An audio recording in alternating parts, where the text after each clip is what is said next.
Welcome back to the deep dive. We often spend a lot of time talking about the brain as this incredibly sophisticated computer. It's the standard metaphor, right? Right. You have circuits, processing power, memory storage, inputs, outputs. It works for a lot of things. But there is a massive fundamental flaw in that analogy. It breaks down when things go wrong. Exactly. Think about your laptop.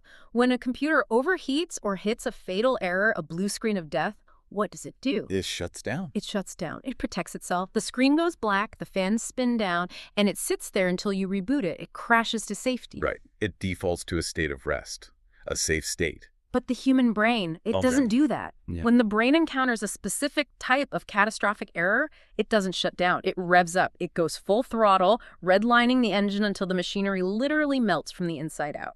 Today, we aren't just talking about seizures. We are talking about the seizure that refuses to stop. We are staring directly into the face of status epilepticus. And it is a topic that demands a certain level of reverence. In the emergency room, or the neurology ward, there are very few things that create the same level of palpable tension as a patient in status epilepticus. I can imagine. It is arguably the most critical neurological emergency known to medicine.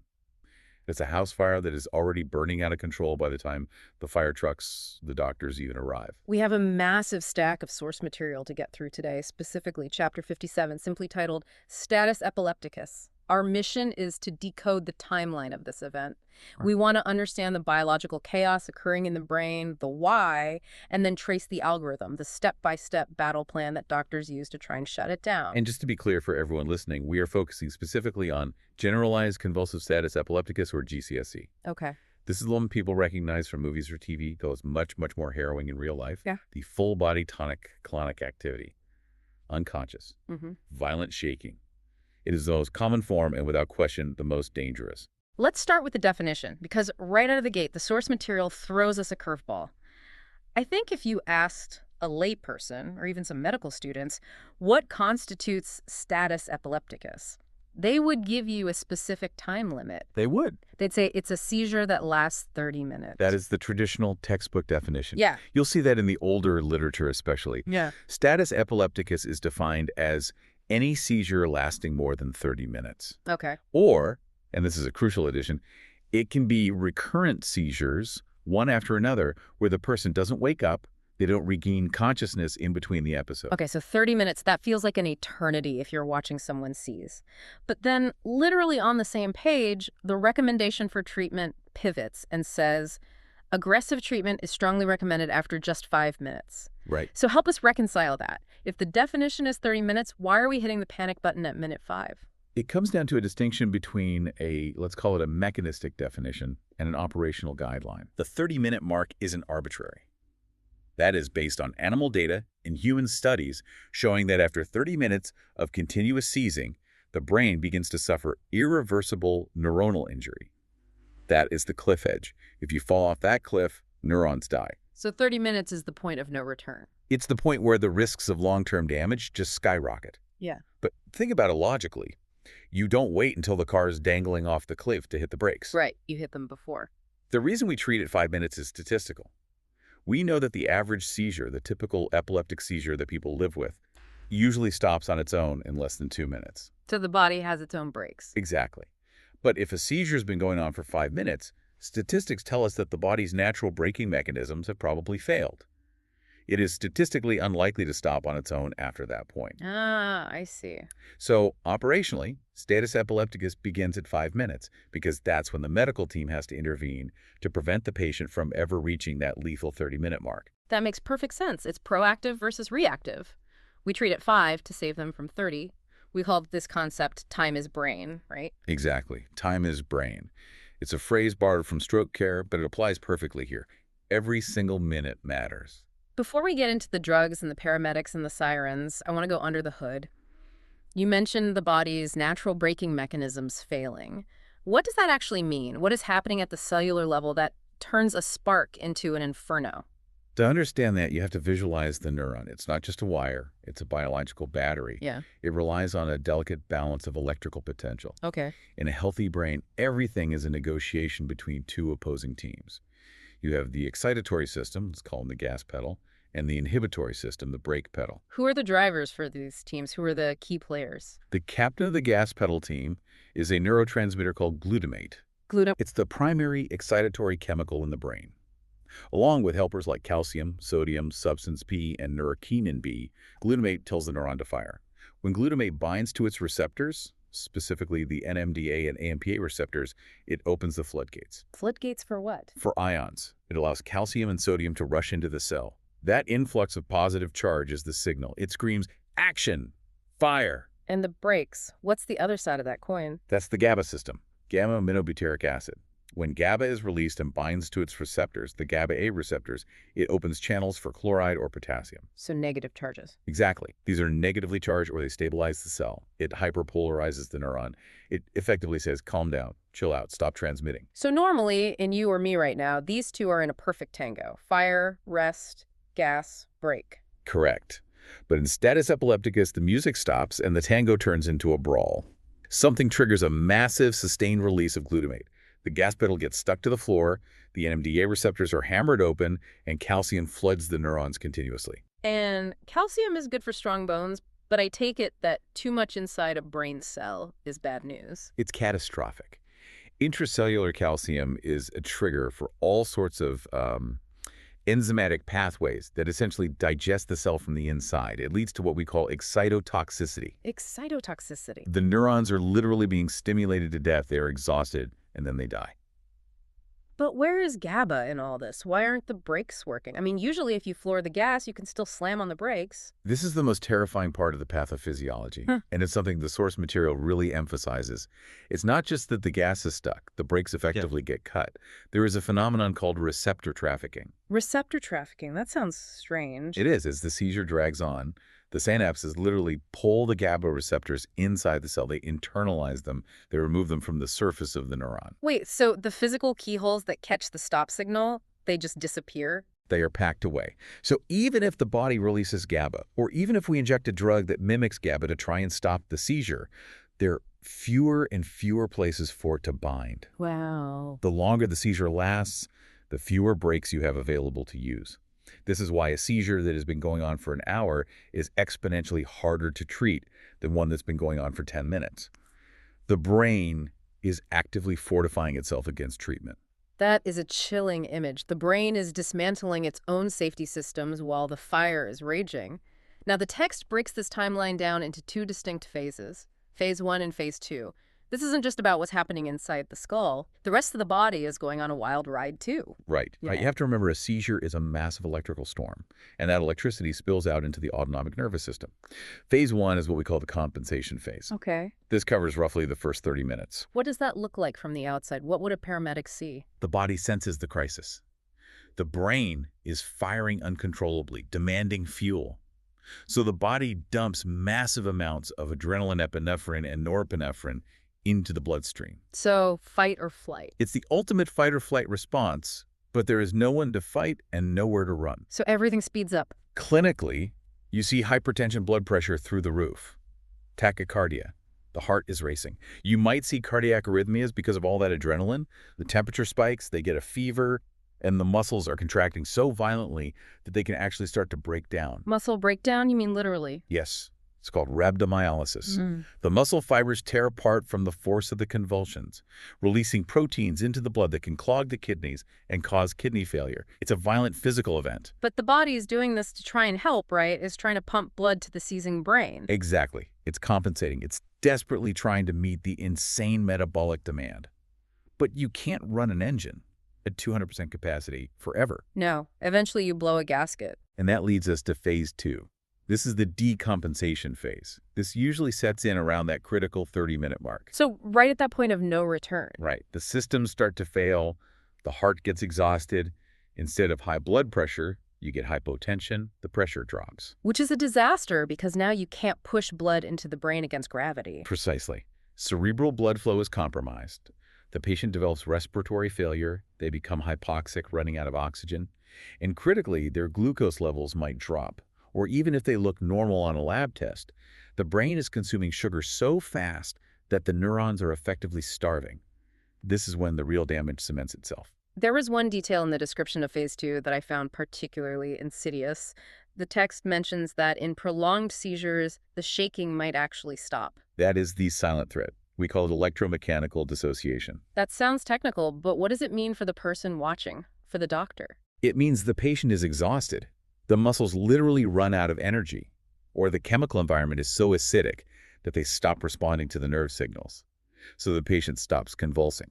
So they just go still. They're just lying there, maybe twitching a finger or staring blankly. And to an untrained eye, or even a relieved doctor, it looks like the seizure is over. Oh, thank God they stopped shaking. But it's a trap. If you look at the EEG, the brainwave monitor, the electrical storm is still raging just as hard as before.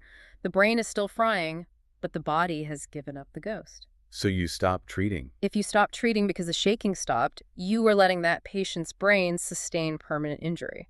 That really underscores why this is such a specialized field. You can't trust your eyes. You have to trust the data from the machines. Let's talk about the stakes here. Who is most at risk?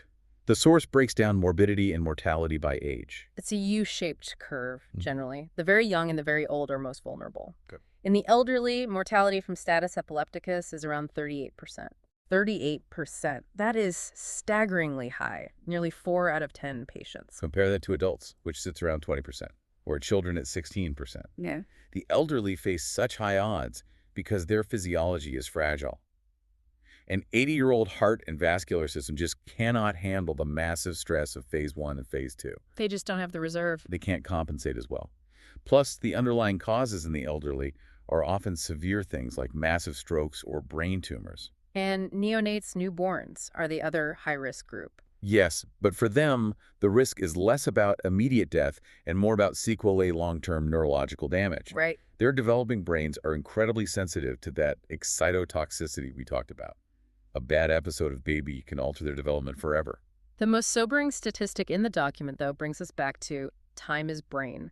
The mortality rate is directly tied to the duration of the seizure. It is the clearest correlation we have. If a seizure lasts between 10 and 29 minutes, the mortality rate is about 2.6%.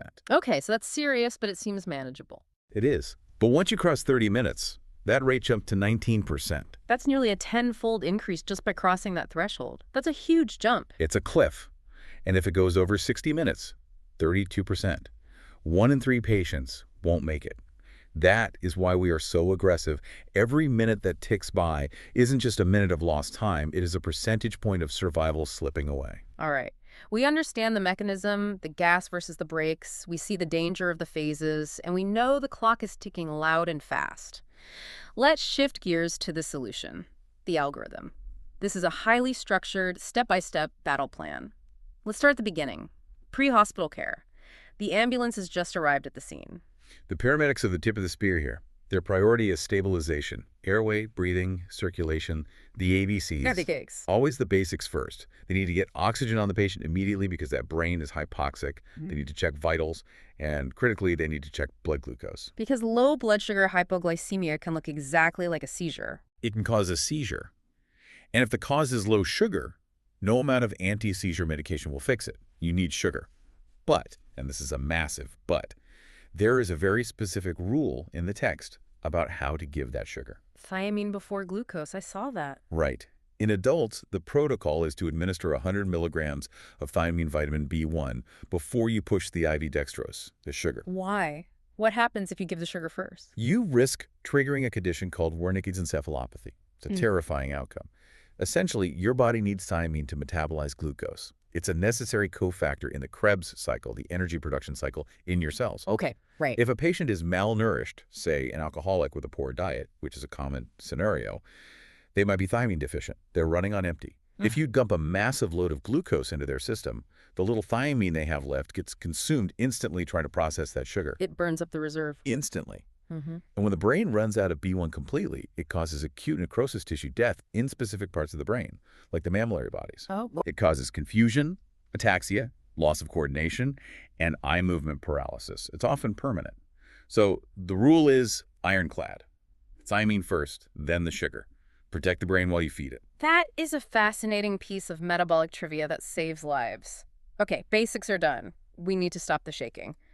But establishing an IV line in a patient who is convulsing violently, I imagine it's like trying to thread a needle on a roller coaster. It's a nightmare. Paramedics are skilled, but sometimes you just can't get the vein. You can't waste 10 minutes trying while the brain cooks.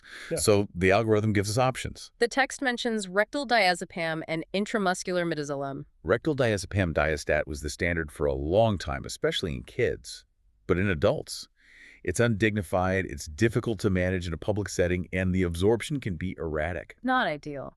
Not at all. The consensus has shifted strongly toward intramuscular midazolam. A shot in the thigh or arm. Exactly.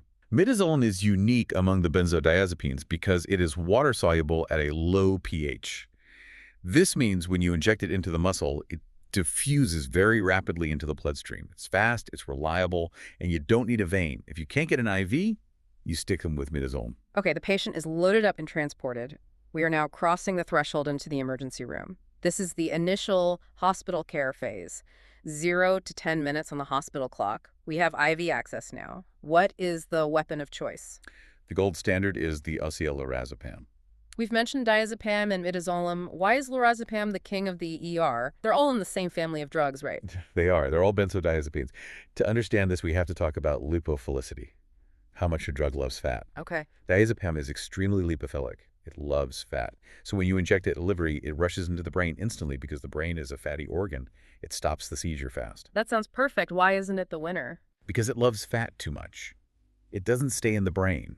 It rapidly redistributes out of the brain and into the body's fat stores, the adipose tissue in your belly and thighs. So its clinical duration of action is actually very short. They're short. Less than 30 minutes. So you stop the seizure, high-five your team, and 20 minutes later, the patient starts seizing again because the drug left the brain to go hang out in the body fat. We call that the lipophilic trap. Exactly. Okay, so lorazepam is different. Lorazepam is different. It is less lipophilic. It takes a tiny bit longer to cross the blood-brain barrier, maybe a couple of minutes, but once it's there, it sticks. It doesn't redistribute as fast.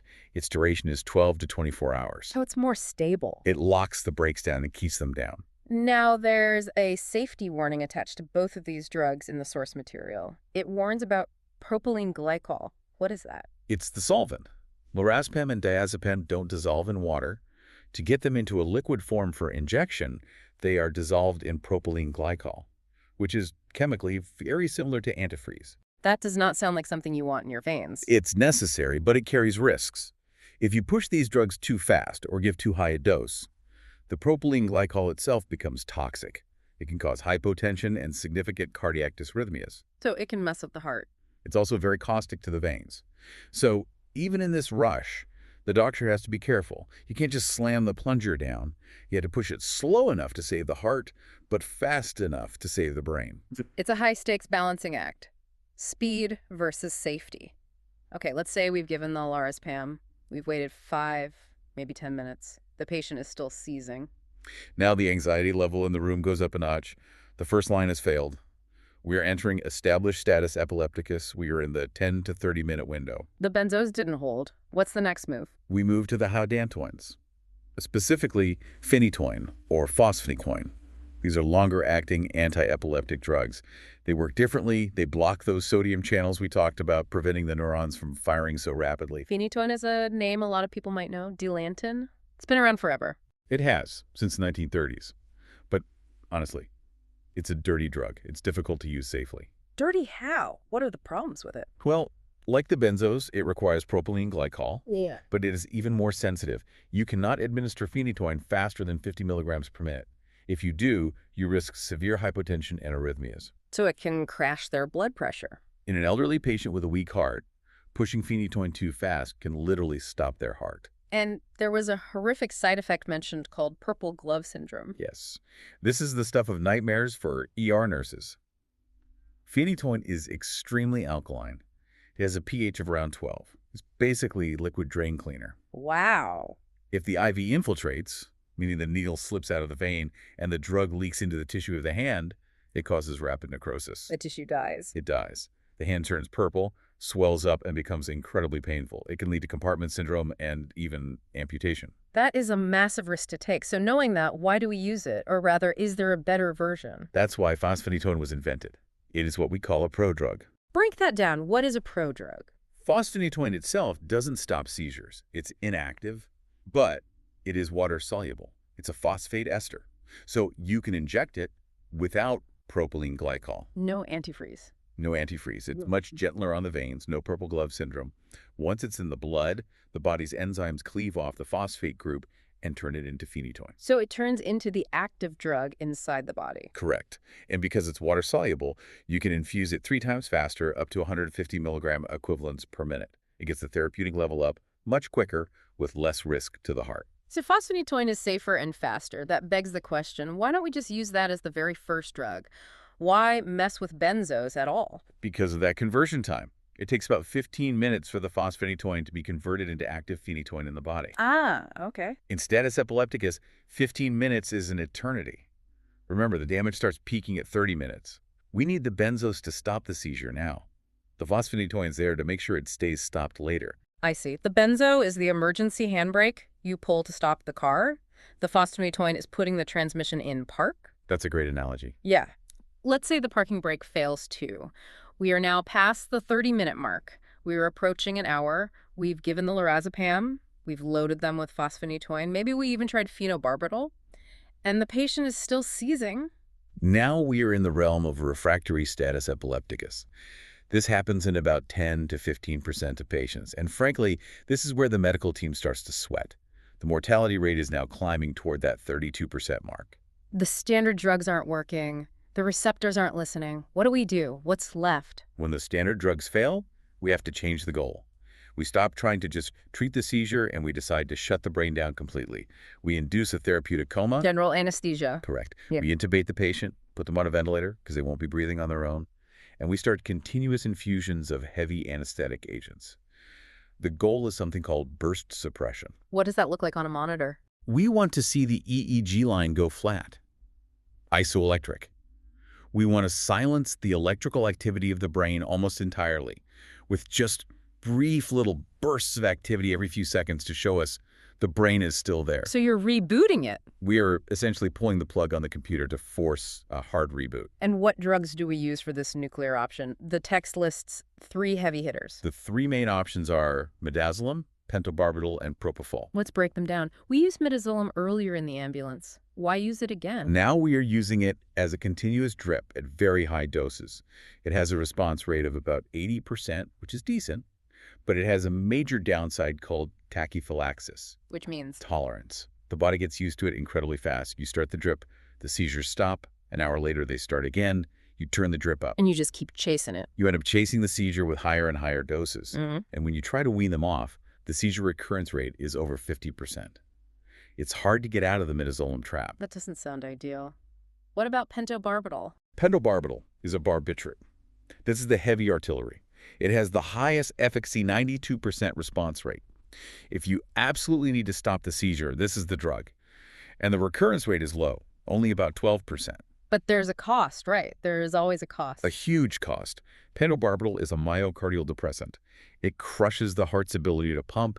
It causes profound hypotension. You almost always have to put the patient on vasopressors, drugs like dopamine or norepinephrine, just to keep their blood pressure high enough to keep them alive. So you're poisoning the heart to save the brain. That's a good way to put it, yes. And it lingers? It stays in the fat. It has a very long half-life. Even after you turn the drip off, the patient might not wake up for days. It complicates everything in the ICU because you can't tell if they are brain dead or just drugged. So that leaves door number 3, propofol, the milk of amnesia. Right. It's lipid-based, so it looks like milk in the syringe. It's a very common anesthetic. Response rate is about 73%. It works well, and unlike pentobarbital, it wears off very fast. You turn it off, the patient wakes up in minutes. That allows you to check their neurological status easily. But the text had some bizarre facts about propofol. It did. Because it is fat-based, it is calorically dense. If you have a patient on a high-dose propofol drip, they are getting over 1,000 calories a day just from the drug infusion. You're kidding. It's like feeding them heavy cream intravenously. That is wild. But the real risk with propofol is something called propofol infusion-related syndrome, or PRZ. It's rare but fatal. It causes metabolic acidosis, muscle breakdown, and heart failure. It happens when you run high doses for more than 48 hours. The mitochondria inside the cells basically stop working. And practically speaking, It's expensive. The text notes it can cost over $800 a day just for the drug. So you have financial toxicity on top of biological toxicity. so you have to pick your poison. Midazolam wears off too fast. Pentobarbital crashes the blood pressure. Propofol can turn your blood acidic. It really highlights how desperate the situation is at this stage. It is desperate. We are trying to save the neurons from literally cooking themselves to death with glutamate. Are there any other tools in the kit if the anesthesia isn't working or if we need something else? There are alternatives mentioned in the text. Valproate is one. The IV form isn't technically FDA approved for this specific indication, but we use it.